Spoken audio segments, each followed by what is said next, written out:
Hey guys, Luis Cuevas here with Remax Cross Country and MakeNorthTexasHome.com, and today I wanted to talk to you about getting your home ready to sell.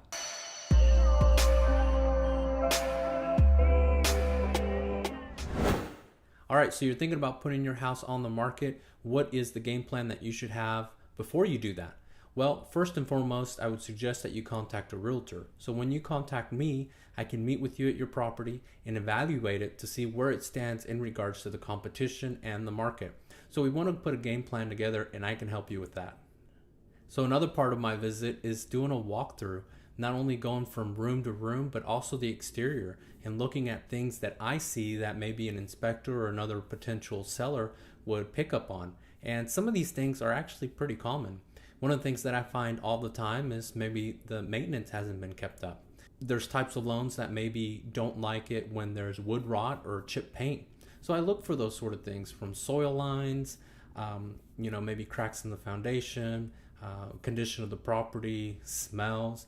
When you go in and out of your home, you're used to the smell. But when I come over and I haven't smelled the house, I can pick up on some smells and maybe bring those up to you so that they can get addressed. But it's those kind of things that I do for you so that you have a successful sale. All right, so while we're on the topic of the home and maybe looking at what needs to be done, one of the things that I always recommend is that if you have any unfinished projects, I suggest getting those finished. It always makes for a good impression to a potential buyer when they see something that's completely done, finished, and clean. They want to see something that is easy to move into and they're done. They don't like to see an unfinished project. So go ahead and finish it up and it'll definitely add value and help you sell the home much faster. All right, so these next two kind of go hand in hand, but one would be to start decluttering and two would be to depersonalize the home. And what that does is that helps to keep the buyer's attention on the property and not on the mess. And what it does is help them realize what it's going to look like so that they can then come in and do their own decorating and put their own touch on the property. It really helps out. But when there's a lot of clutter, it really detracts from that, takes away, and then they have a bad impression of the property.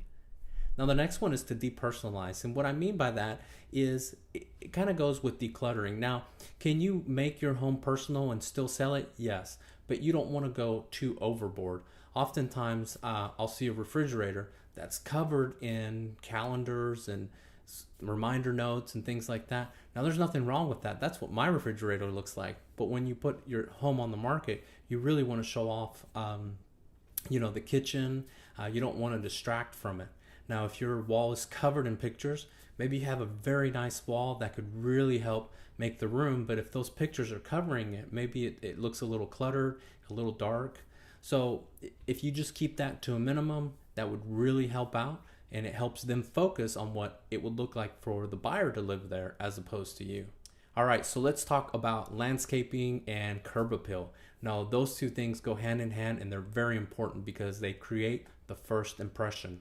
Oftentimes you'll see that whenever you see a home on the market, that front cover, that front lawn picture is the one that's the very first picture, and that's going to determine if they are interested or if they just need to move on. Now, another thing to do, which I've already covered a little bit, is to go ahead and paint.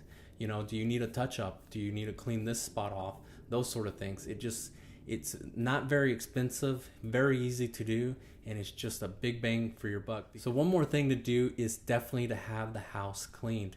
Now you can do this yourself or you can pay someone to do it, but I would suggest not just a regular clean, but what I call a deep clean. Right along those things is the smell.